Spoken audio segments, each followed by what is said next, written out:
presentó la oportunidad de venirme para España, vino directamente a través de una invitación de mi hermana, que una invitación no de tipo legal, sino un ¿por qué no te venís para aquí? Yo hacía algún tiempo que tenía con mi mujer por ahí nos rondaba la idea de hacer un cambio en nuestras vidas y buscar otros horizontes. Pasé unos primeros meses en casa de mi hermana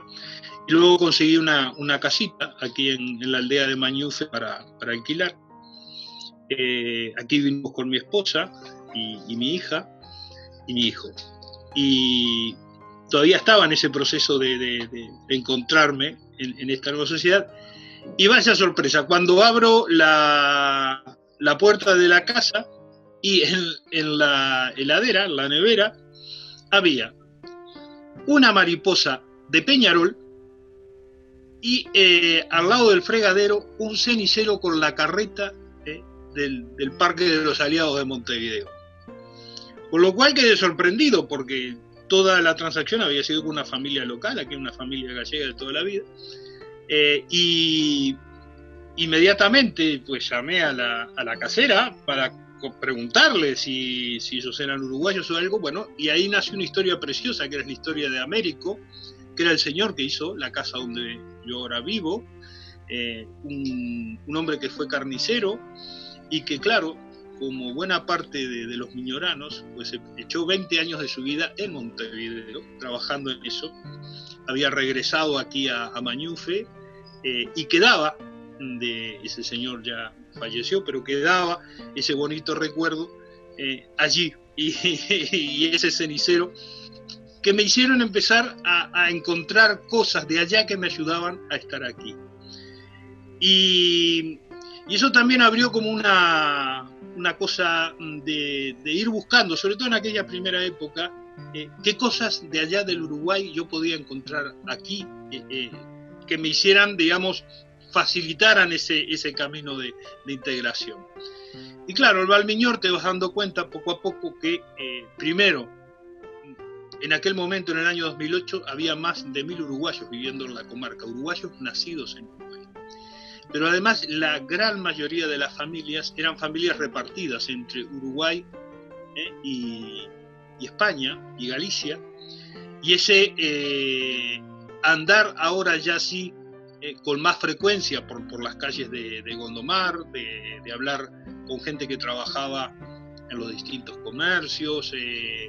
y fui encontrando que obviamente había un ida y vuelta de una dimensión de la que yo, más allá de que sabía que en Montevideo había un club, Valle Miñor, al que íbamos los domingos a bailar, la gente de mi generación, en realidad esa asociación respondía a una realidad que es muy, pero muy interesante que se da aquí en esta comarca, que es la cantidad impresionante de uruguayos, también de argentinos,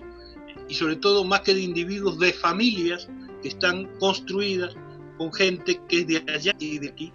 y que se ha pasado, sobre todo a lo largo del siglo XX y ahora también en el XXI, yendo y viniendo, ¿no? Ya sea a través de una persona o de los propios padres, hijos y abuelos en ese juego de ida y vuelta que no ha terminado. Hay historias individuales que realmente eran increíbles. Entre ellas, encontré que dos futbolistas muy renombrados en Uruguay, el Vasco Sea y Lorenzo Fernández, campeones olímpicos, campeones de América, campeones del mundo, en aquella gran generación de futbolistas del Uruguay que va de los años 20 hasta los años 50, eran gallegos de nacimiento. Y un amigo, el arquitecto Antonio Soliño, que estaba haciendo una investigación sobre los 100 años del fútbol aquí en el Concello de Gondomar, por motivo de que cumplía también esa edad el club de fútbol del municipio, del concello, sigue investigando a personas de mucha edad que recordaban a Sea bajando de un taxi en Chaín, en la parroquia de Chaín, a visitar la casa familiar. Y este amigo, con el que éramos además compañeros en el Instituto de Estudios Miñoranos, no solo logra empezar a encontrar más testimonios, entre ellos que esa fabulosa selección uruguaya que andaba preparándose para la Olimpiada de Ámsterdam, entrenó en el campo de fútbol del Gondomar, en su gira de preparación cuando fue a jugar en Vigo, sino que además el Vasco, cuando vino después con el Club Nacional de Fútbol, que hizo una gira espectacular en el año 25, cuando estuvo en Vigo se toma un taxi,